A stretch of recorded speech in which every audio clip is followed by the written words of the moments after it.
আরজিকর মামলায় বড় নির্দেশ দিল কলকাতা হাইকোর্ট। আরজিকর মামলায় বড় নির্দেশ দিল কলকাতা হাইকোর্ট। ভোটের মুখে নতুন করে আলোড়ন। সিবিআইকে একাধিক নির্দেশ হাইকোর্টের। নতুন করে জিজ্ঞাসাবাদের অনুমতি, আরো কিছু জানতে পারে ধৃত সঞ্জয়। আরজিকর মামলায় বড় নির্দেশ কলকাতা হাইকোর্টের। ভোটের মুখে নতুন করে আলোড়ন। সিবিআইকে একাধিক নির্দেশ কলকাতা হাইকোর্টের।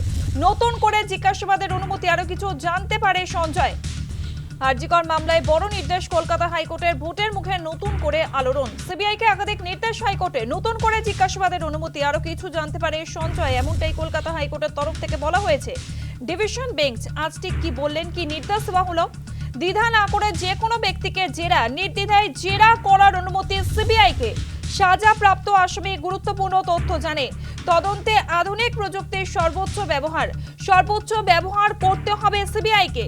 পরিবার ঘটনাস্থল পরিদর্শন করতে চাই সিবিআই এর আপত্তি নেই। রাজ্যের আপত্তি কেন? ফরেনসিক রিপোর্ট খতিয়ে দেখার প্রয়োজন। ডিএনএ প্রোফাইল, অডিও রেকর্ড জমা হয়েছে। সিবিআই প্রমাণগুলি পরীক্ষা করে রিপোর্ট দেবে। ডিভিশন বেঞ্চের তরফ থেকে যে নির্দেশ দেওয়া হয়েছে, দ্বিধা না করে যে কোনো ব্যক্তিকে নির্দ্বিধায় জেরা করার অনুমতি সিবিআইকে। সাজাপ্রাপ্ত আসামি গুরুত্বপূর্ণ তথ্য জানে। তদন্তে আধুনিক প্রযুক্তির সর্বোচ্চ ব্যবহার করতে হবে সিবিআইকে। আইনজীবী জয়ন্ত নারায়ণ চট্টোপাধ্যায় কি বলেছেন শুনবো। সিবিআই সেগুলি পড়বে এবং মনে করলে সিবিআই পুঙ্খানুপুঙ্খভাবে আবার তদন্ত করবে। এমনকি এত বড় নির্দেশও এসেছে যে চাইলে সঞ্জয় রায়কে পুনরায় জেরা করা যেতে পারে। এটা একটা মস্ত বড় অর্ডার। সঞ্জয় রায় যা সাজা হয়েছে যাবজ্জীবন, তাকে পুনরায় জেরা করা, সিবিআই চাইলে পুনরায় জেরা করবে। এত বড় নির্দেশিকাও কিন্তু মহামান্য বিচারপতিরা দিয়েছেন। অবশেষে মামলাটি 12ই মে ধার্য হয়েছে।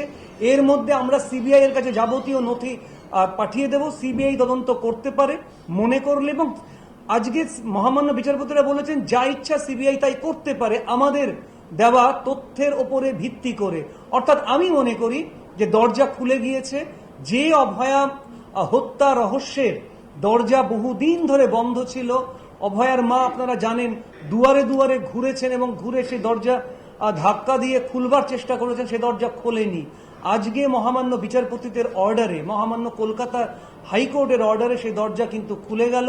যারা অভয়া মামলা সম্পর্কে জানতে চাইছিলেন তারা জেনে রাখুন, আমরা ভালো কিছু আশা করছি। আমরা আশা করছি যে ধুরন্ধর অপরাধীরা এত বড় অপরাধ করেও সমাজে খোলা ঘুরে বেড়াচ্ছিলেন, তারা খুব শীঘ্রই আবার ধরা পড়বে।